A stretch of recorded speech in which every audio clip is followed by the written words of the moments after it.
Brian Rosenthal here. I'm the host of the Fit Growth Machine podcast, where I talk with top leaders in the fitness industry.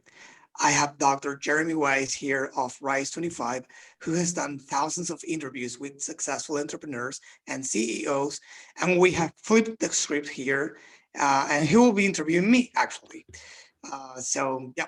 Brian, what's interesting is I'm excited about today's episode because I am a part of a lot of mastermind groups, even e-commerce groups, and there's always questions about how do I scale up a campaign? Okay, in fitness and e-commerce especially. So you're going to answer that today. How do you scale up a campaign? And then also, when and how do you choose a partner to help you grow? Because sometimes we grow as far as we can, and at some point, we just need to hire a professional team to take it to the next level. So those are the two big questions we're going to answer for people today. And before we get to it, this episode is brought to you by BSR Digital. At BSR Digital, they help e-commerce brands to scale. Okay, that's what they do, and they help your business get to the next level through paid ads. That's Facebook, Instagram, Google ads, all sorts of paid ads. And most e-commerce brands want to grow their sales, but there's not always a solid plan or a professional team to help them succeed. And at BSR Digital, they do all the implementation and management of the paid channels. But most importantly, Brian, I think you'd agree with me on this. You provide the actual strategic growth plan on how the company can get there. Now, they do account audits to see where you're at and to see what kind of help you need. So you can contact them. They've helped more than 1,000 e-commerce brands grow. You can go to bsrdigital.com or email them at hello@bsrdigital.com. So, Brian, I want to start with how do we scale up our campaign?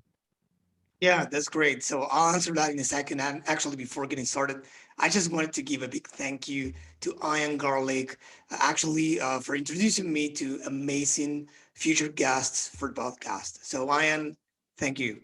Yeah, if anyone listening has suggestions of a top e-commerce brand, fitness brand, message them also at BSR Yeah, Digital. Um, absolutely. so people probably ask you this all the time. How do I scale up my campaign? And I know you talk about this at length, about three levers. So I'd love for you to kind of start there. Yeah, that's great. So, like anything in life, when we are building something, it could be a house, it could be an actual building, right? We need to have solid foundations. So when we talk about scaling, we are talking about growth. But what is growth if we don't have something that's already working, right?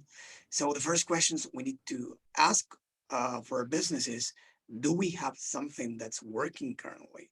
Because the biggest mistake most companies make is actually to, let's say, get ahead of facts and try to scale before they actually have something solid.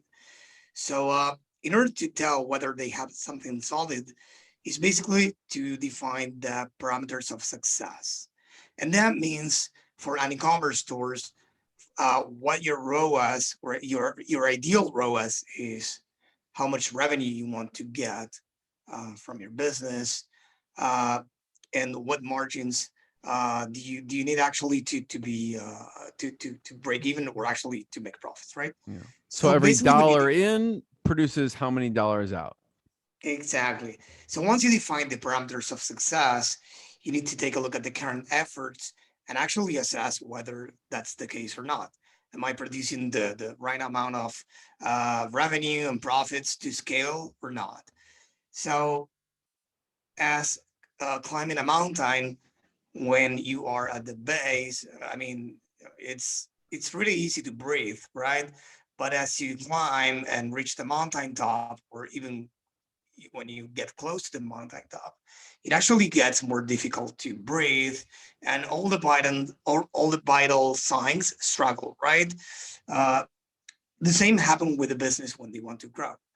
They need to have very strong vital signs before growing and scaling, because when doing that, if they don't know how to do that, don't find a guide, they can actually struggle at doing that. So how to grow? First, uh, again, assess you have the solid foundations. You have that? Okay, great. Then you need to have the right ad campaign structure to grow. The right campaign structure is based off your audience and your message. So, do you have identified your audience? Do you know who they are? Is your ad campaign structure representing actually that? And is your message in place? Do you have a proper funnel? Are you telling the audience the same thing over and over, whether they haven't visited your website or they did multiple times and even abandoned the cart? Or are you actually having a differentiation in the message and in the audience? So if you have the proper structure, it will be easier to grow.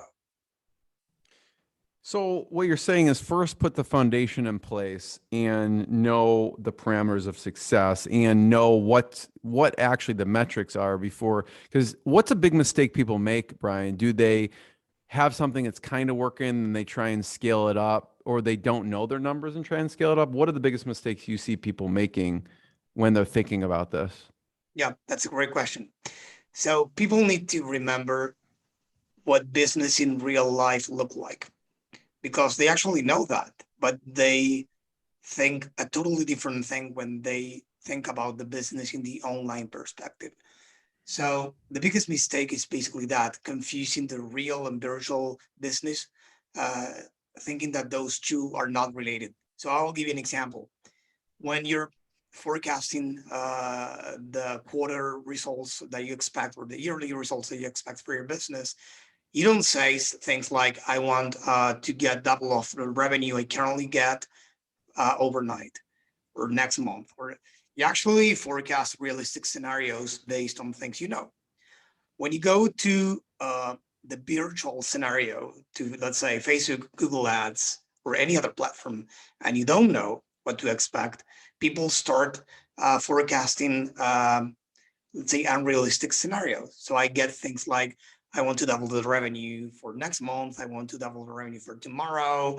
I want to scale the budget from I don't know 10K to 100K by end of this week, and I haven't done it before. So people get excited, and that's amazing. But they need to know that as in real life or in the offline world, they need to have a plan here as well. Yeah. I could see probably people come hungry to a buffet or something like that, and they're like, they see the possibilities and they feel like the possibilities can happen overnight, and that makes perfect sense. If they were in their actual business, they would say, we want to double revenue next month. Like, well, that's, but they see, oh, we can pour this gasoline on paid ads. Oh, we can double revenue next month, but it's going to take infrastructure, right? Exactly. I mean, it's as easy to create an ad campaign as it is to actually waste the money and burn the budget. So they see they can put one and get two. So why not put in 10 and getting 20? If it was that easy, every business could be doing that, right? So, but it's not their fault. It's lack of a guide that actually tell them a realistic scenario uh, since the beginning Yeah. before engaging in a relationship with them, right? I get that all the time. Hey, Brian, I want a 10x return on my ad spend, like right now. And I tell them, okay, I bring them to a revenue calculator that we have, by the way, that will be included in the show notes. We put together that for our clients initially, right? And then we open it up to those who actually reach out because we want to help them forecast realistic scenarios. So that's not any other calculator because in the end, this is math, but it has some uh, notes with expectations for the certain parameters. So for example, we have like the unexpected ROAS, realistic ROAS they can get if they haven't run ads or if they haven't done them successfully. So and what they can expect depending on how much they spend as a result, or the other way around. If they have a goal clear in mind, how much they will need to spend, or if they know how much they need to spend, what revenue they can get. It's worth it or useful for both inputs. Yeah, and I'm going to come back to the three levers because I know you talk about most businesses focus on one of them, but I want to, we talked about the foundational things you have in place. We talked about the campaign structure, And this kind of goes into the next question, which is when and how do you choose a good partner to help you grow?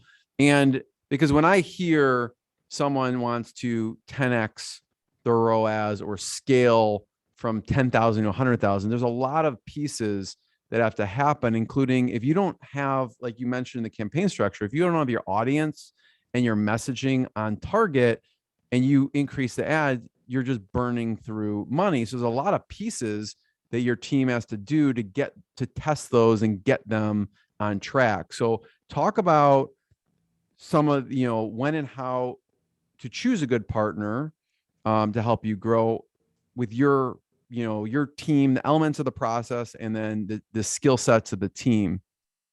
Yeah. So as for the one, since the minute you decide to do something related paid ads, in this case, since that minute you should look for a partner. And it's really simple because you're actually spending money, your business money. So if you don't know what you're doing, why waiting a month or two? What are you waiting for? To burning the money or probably to getting some, getting lucky? But this is your business. We're talking about your business money. So whenever you decide to actually start spending money and investing money actually wisely on paid ads channels, you should find a good partner. And the keys to finding a good partner is you need to think about the following things. When you're running, when you're buying media online, it's not that you buy a billboard offline and there's nothing to do.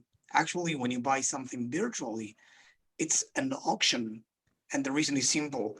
There are a lot of advertisers, right? And the space, the real estate is limited, right?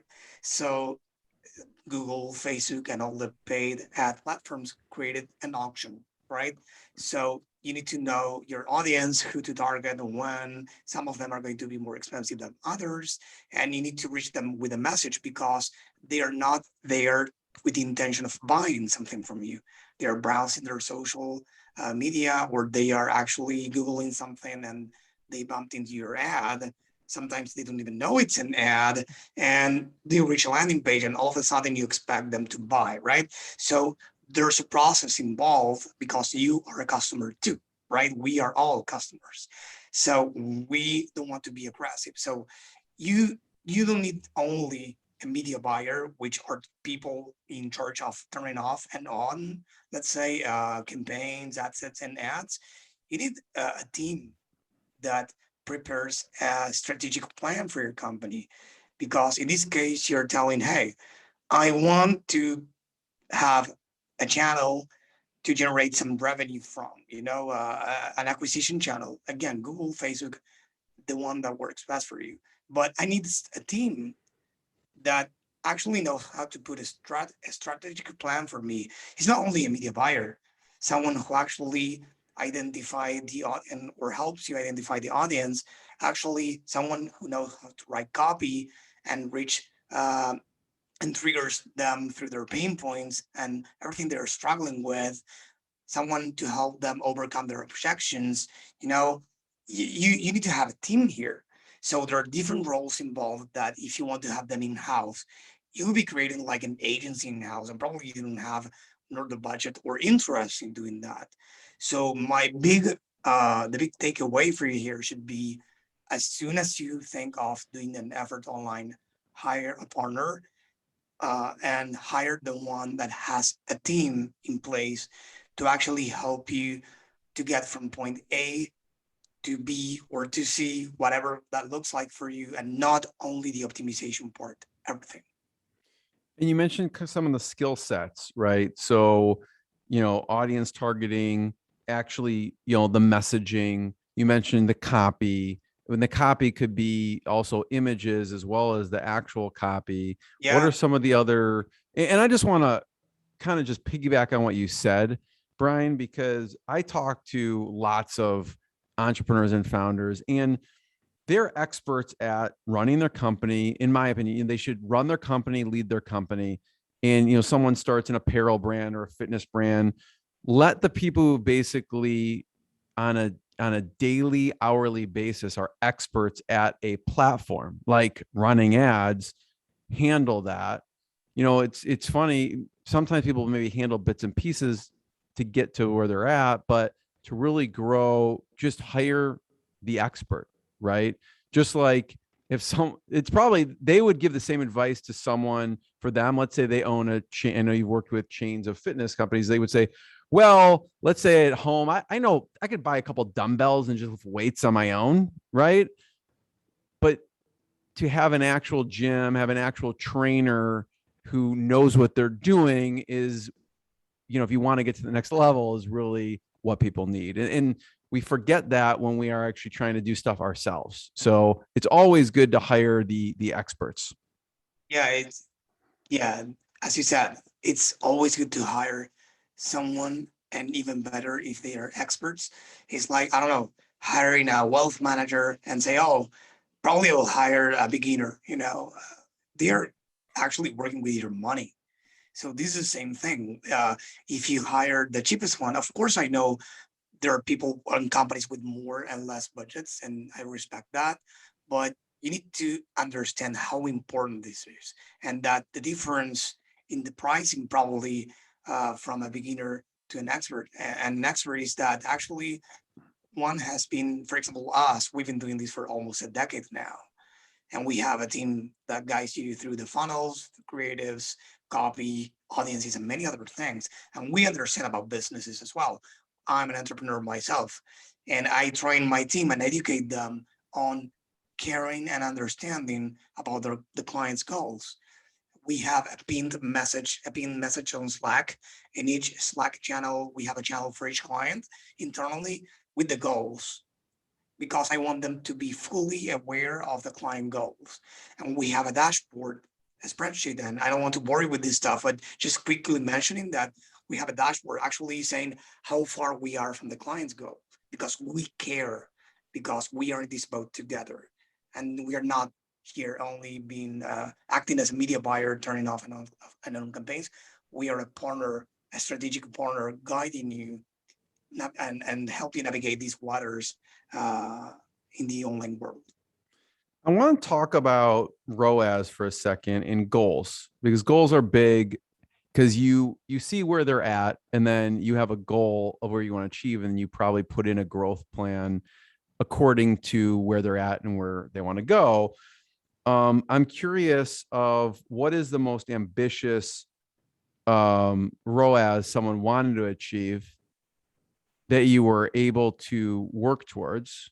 Because listen, everyone's like, oh, I want 100 times my money. Of course, like we want as much as humanly possible, but there's a reality to things, right? With audiences and everything you can do. So what has been, as an example, like someone said, listen, I want to get to this. Is this realistic? And over time, you were actually able to achieve it. And you don't have to name the Yeah, company or anything like that or what they do, because I'm sure it's private, but I'm just curious to give people a sense of the numbers. yeah, great. So we have achieved in let's say, a sustained result, not only a 1 day thing, a sustained result of a 40 plus ROAS. That was crazy. It's not a thing anymore, probably. Of course, we still get some 10x plus and some 5x plus, 6x plus. We have even had a 20x plus, but I can tell you, if you want, the secret behind scenes of what they all have in common.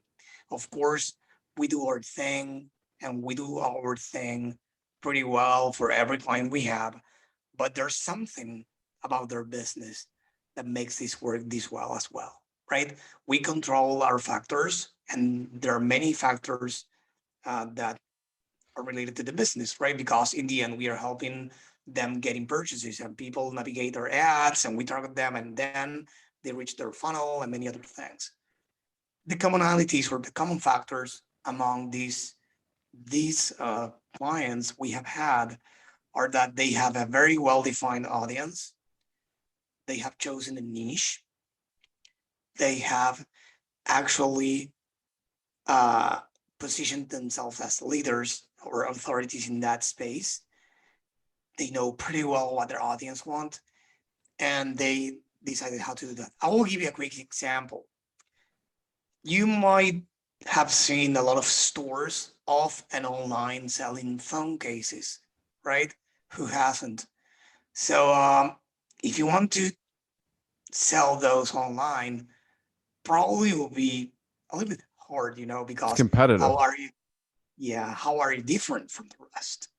So all these companies I'm talking about, or most of them, they don't sell a product. They offer a solution, a new opportunity, and the vehicle actually is their product. So this phone case company, they said, Brian, we are focusing on helping new moms, moms of newborns, taking pictures of their babies, looking at the camera, because we have designed these very unique phone cases that draw their attention and will make the baby look at the camera. And according to what they said, believe it or not, according to a scientific study, it stimulates the baby's brain power.